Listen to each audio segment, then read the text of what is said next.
ये मेरा तो कहाँ घुसा भाग्य था है भाई, भाई। कहाँ घुसा था 19 तारीख की बात हुई थी शबनम में। जैसा कि मेरा कल का वीडियो आप लोगों ने देखा होगा तो आप लोगों को जानकारी होगी कि पवन सिंह के छोटे भाई बड़क सिंह की शादी थी, उनके चाचा अजीत सिंह के जो बेटा हैं उनकी, जो एक समय में उनके गुरु भी रह चुके हैं, उनकी शादी थी। और पवन सिंह इस बार भी नहीं पहुंच पाए। पिछली बार जो कुछ दिन पहले 2-3 दिन पहले रघु सिंह की शादी थी उसमें भी नहीं पहुंच पाए थे।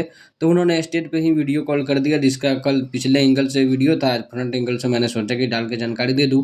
उन्होंने बोला कि 19 तारीख को आऊँगा आ रहा और बहुत बड़ा स्टेज से प्रोग्राम होगा और उसमें इंजॉय किया जाएगा।